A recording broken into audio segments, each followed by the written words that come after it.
Hi everyone, welcome to my channel Tech and Web. Today we're taking a closer look at this turbo fan, and this is the X3 Mini. Really nice fan for like cleaning your keyboards and stuff. Super powerful, as you can see. Has a blue LED light in there. Sheds a little bit of light, and also has some adapters that you can put on too.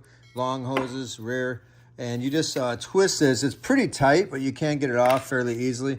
And it has a couple different attachments here. You can tighten it up, and really nice.